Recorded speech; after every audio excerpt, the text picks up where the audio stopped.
बख्श दिया जाता है, बख्श दिया जाता है। आप कहेंगे बड़े बड़े पापी आते हैं, तो रब की रहमत है, कहती है महबूब मैं इन गुनाहगारों के गुनाह नहीं देख के तक के, बल्कि मैं तेरे चेहरे के सदक़े में आने वालों को बख्श देता हूँ। सुभान अल्लाह। हुजूर के सदक़े में हम बख्शे जाते हैं। जब हम हुजूर के सदक़े में बख्शे जाते हैं तो फिर काम भी वो करें जो मदीने वाले को पसंद है, जो हुजूर को पसंद है वो काम करना चाहिए।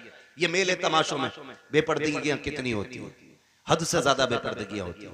जबकि मदीना शरीफ की ये तारीख रही है जब पर्दे का हुक्म लाजिम किया। मेरे महबूब ने फरमाया कि रब ने फरमाया औरतों से कह दो कि वो रास्ते में साइड से चला करें। तो मदीना शरीफ की ये तारीख रही, औरतें इतनी दीवार से चिपक के चलती थी कि उनके बाजुओं से कपड़े घिस घिस के फट जाया करते थे। आज क्या हाल है मुआशरे का?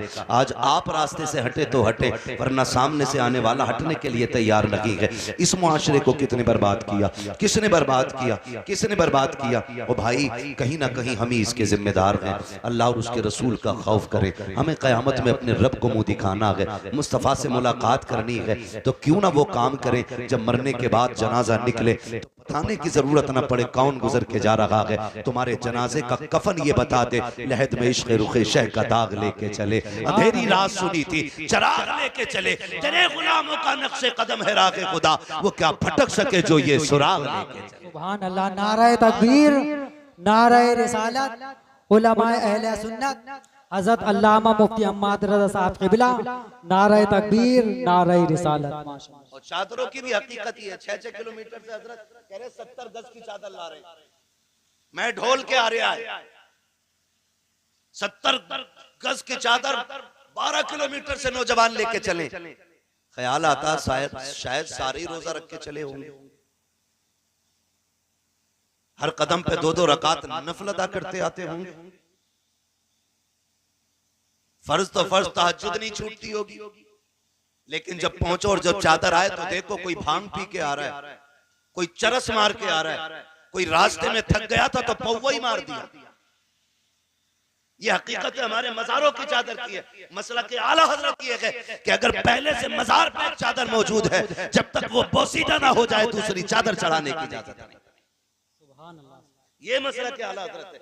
और धंधा बना लिया मुजावरों ने, मौलवियों को नहीं बुलाएंगे, जलसा नहीं कराएंगे वरना पोल खुल जाएगी। हाँ, वो कह रहा कि ये मौलवी और मुफ्ती के फतवे हमें क्या रोकेंगे? अल्लाह ने हमें तेरी गर्दन काटने के लिए मुकल्लफ नहीं किया। हमारा काम सिर्फ बताना है। हम बता के जाएंगे, तुझे कोई नहीं रोकेगा। तू शैतान की औलाद है, मत रुक। पता चल जाएगा जब मर के कब्र में लेटेगा। वो लठियां चलेंगी, कोई बचाने वाला नहीं होगा। हाँ, मुजावर मर रहे हैं, मजार बनने सबके। ओ भाई, जो लायक मजार है उसका बनाओ। पतंगे शाह, मलंगे शाह, जुब्बे शाह, कंगन शाह, चुटिया शाह, लुटिया शाह, सारे मजार बना दिए। आने वाले दौर में इतने मजारों पे आने वाले नहीं होंगे जितने मजार नजर आए। हर एक का मजार न बनाओ, जो मजार के लायक है उसी का मजार बनाया जाए। पता चला कि ये किन का मजार है, कि ये वो हैं इनकी कभी पतंग कटी नहीं थी, लोगों ने उनका ही मजार बना दिया। ले भाई, इसकी पतंग नहीं कटी तो ये बाबा हो गया। डरें, अल्लाह के अजाब से डरें और खौफ करें। जो लायक हैं इसके, उन्हीं का मजार बनना चाहिए। अब तो बिजनेस चल रहा चादरों में भी। 100-150 चादरें चढ़ जाती हैं रोज की उर्सों पे, और फिर अगले दिन वही मुजावर दुकान वालों को बेच देते हैं, फिर वही दुकान वाले फिर मजार पे बेच देते हैं। अल्लाह तौफीक दे। मैं मना नहीं करता आपको खर्च करने से, करना है ना, फिर एक काम करना, आप एक जोड़ा लाना और ढूंढ लेना तुम्हारी बस्ती में गरीब कौन है, कमजोर कौन है। फिर मजार वाले के पास जाना, कहना बाबा मैं चादर नहीं लेके आया, तेरी तरफ से फला यतीम के लिए जोड़ा लेके आया, तेरी जानिब से फला गरीब के लिए ये कपड़े लेके आया हूं। खुदा की कसम, अगर मजार वाले की जानिब से किसी गरीब की मदद की जाएगी, मजार वाला भी राजी हो जाएगा, काबे वाला भी राजी। सुभान अल्लाह, सुभान अल्लाह। लेकिन अब तो मामला ही कुछ और है। मामलात ही बिगड़ते जा रहे, बदलते जा रहे। अल्लाह वालों की जानिब से लोगों की मदद करो, उस पे अल्लाह वाला राजी होगा। सरकारे बगदाद का नाम सुना है? गौसे पाक का सुना है? बोले सुना है? सुना है? सुना है ना सरकार बगदाद का नाम, अल्लाह अकबर, शान जानते। एक दिन आप कहीं जा रहे थे सफर में, तो दरिया पार करना था आपको, कश्ती के करीब पहुंचे, एक बंदा खड़ा रो रहा था। आपने फरमाया रो क्यों रहा है? क्योंकि आप करीम इब्ने करीम है, सखी इब्ने सखी है। जब नाना ने आंख में आंसू नहीं देखा तो नवासा कैसे देखते? सुभान अल्लाह। कहने लगे किधर जा रहे हो, कैसे खड़े? उसने कहा हुजूर दरिया पार करना था, लेकिन किराए का पैसा नहीं था, कश्ती वाले ने मुझे उतार दिया। आप वहीं रुक गए। अपने शागिर्द से फरमाया जाओ मेरी दरसगाह में सोने के सिक्कों की थैली रखी है, वो उठा के ले आओ। आपने वो थैली मंगाई और उस कश्ती वाले को बुला के फरमाया ये सिक्के रख ले। उसने कहा हुजूर किस लिए? फरमाने लगे आज के बाद अगर कोई दरिया पार करना चाहे और उसके पास किराया ना हो ना, तो अब्दुल कादिर जिलानी के पैसे से उसको पार करा दिया। सुभान अल्लाह, सुभान अल्लाह। ये अल्लाह वालों के नजरिए होते हैं। ये नहीं है गर्दन झुकाई दे 500 रुपए बाबा लेगा। ये डकैत है, डकैत, ये चोर है। अल्लाह वालों के नाम पे जेबें काटी जाती है। खुदारा बदले रवैये अपने और माशरे को बेहतर करें। हम सुबह ही उठते हैं आके मसल के बाबा से जाके कहते हैं बाबा बरकत दे दो, रोजी दे दो। ओ भाई सबसे पहले उठ अपने बाप की खिदमत में जा, उसके कदम चूम ले। खुदा की कसम तू कहे या ना कहे, अल्लाह तेरे रिस्क में बरकतें अता फरमा दे। बाप रो रहा है और बेटा अगरबत्ती लगा रहा है, बाप रो रहा है, बेटा चादर चढ़ा रहा है। अम्मा कह रही है ये देख ये सूट कई कितने साल पुराना है, इसमें इतनी जगह से पैबंद लग गए, अब कोई नया खरीदवा दे। तो अम्मा की खरीद, अम्मा के लिए एक सूट नहीं हमारे पास, और चादरें चढ़ाने के लिए 300 रुपए, 900 रुपए, 1100 रुपए मौजूद हैं। तुम्हें क्या लगता है माँ को रुला के जाओ मजार पे चादर चढ़ाओ, इससे अल्लाह राजी हो सकता है? नहीं। महबूब अलैहिस्सलाम ने ऐलान जिहाद फरमाया। एक सहाबी हुजूर की खिदमत में आ गए। आका करीम फरमाते कहां से आए हो? या रसूलुल्लाह फला गांव का रहने वाला हूं।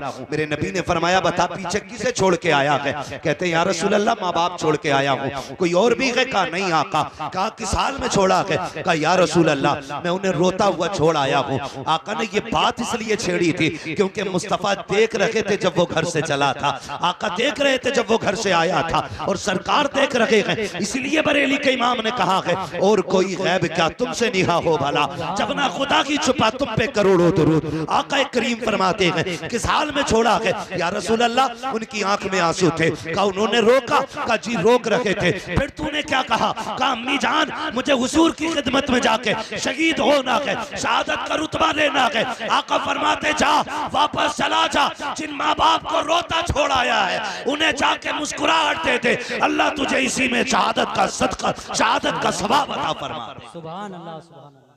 सोचो तो सही, हुजूर फरमाते जंग लड़ने शहीद होने से बेहतर यह है कि तू अपने माँ बाप को जाके उनके लबों पे मुस्कुराहट दे दे। अगर आप ये चाहते हैं अल्लाह और उसका रसूल राजी हो तो चादर से ज्यादा जरूरी है माँ के सर का दुपट्टा। अगर बत्ती से ज्यादा जरूरी है बाप की टूटी हुई जूती को नई जूतियों में बदलना। इसलिए सबसे ज्यादा जरूरी है हमारे माशरे को अपने बुजुर्गों का एहतराम करना, अपने बड़ों का एहतराम करना।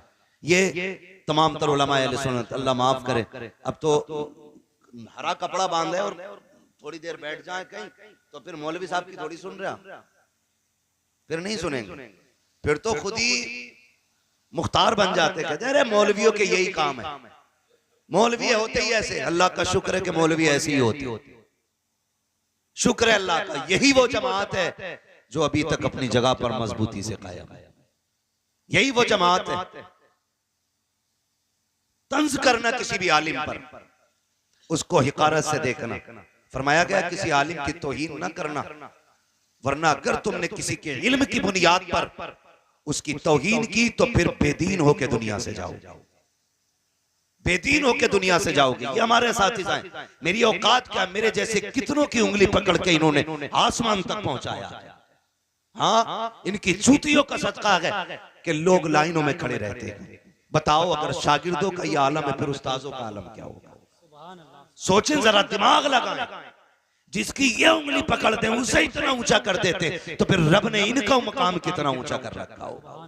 मैं उलमा की बात नहीं करता, आप समझे, जरा दिमाग लगाएं, नौजवानों से बात कर रहा हूं। अब लकीर के फकीर नहीं रह गए, सारे लोग दो रोटी खाते हैं और दिमाग लगाते हैं और अपने इल्म के मुताबिक फैसला करते हैं। फरमाया गया अगर तलबा किसी कब्रिस्तान से गुजार दिए जाएं, अल्लाह 40 दिन का अजाब उठा लेता है। अगर पढ़ने वालों की शान ये है तो फिर पढ़ाने वालों की शान का अलग।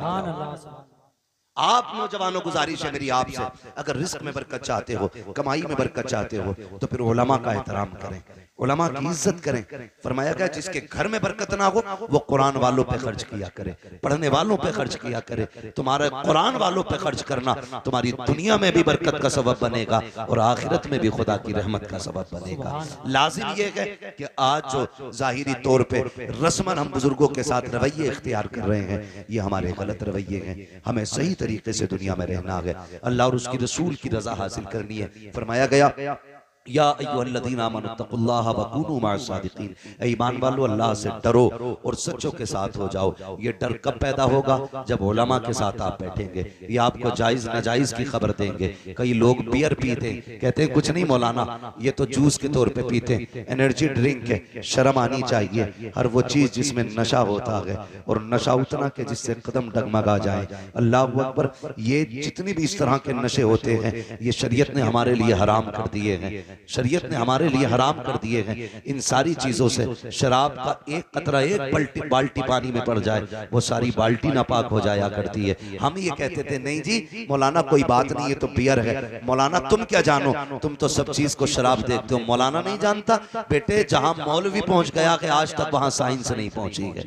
इसलिए कभी ये मत समझना कि मौलवी क्या जाने, मौलवी आज भी दुनिया के साइंटिस्ट से ज्यादा जानता है, इसलिए कि ये साइंसदान अपनी खोपड़ी के हिसाब से जानते हैं और उलमा मुस्तफा के दिए हुए दीन की वजह से जानते हैं। 1400 साल के बाद आज साइंस सीख के कहती है कि खड़े होके पानी पियोगे गुर्दे फेल हो जाएंगे, खड़े होके पानी पियोगे कैंसर हो जाएगा। 1400 साल पहले मेरे नबी ने बैठ के पानी पीना सिखाया था ताकि कयामत तक आने वाले ये लोग जान लें अगर लंबी जिंदगी जीनी है तो मुस्तफा के तरीके को अपनाना पड़ेगा।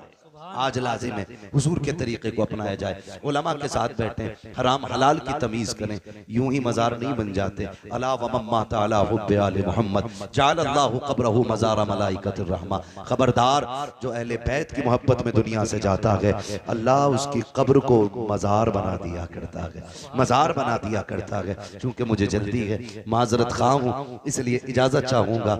बस जो हुए गलत उनको माफ फरमाए रब कायनात। जिंदगी ने दिया साथ, फिर होगी मुलाकात। चमन रहा, फूल खिलेंगे, जिंदगी रही, फिर मिलेंगे। सारे लोग कलमा शरीफ पढ़ लीजिए, ला इलाहा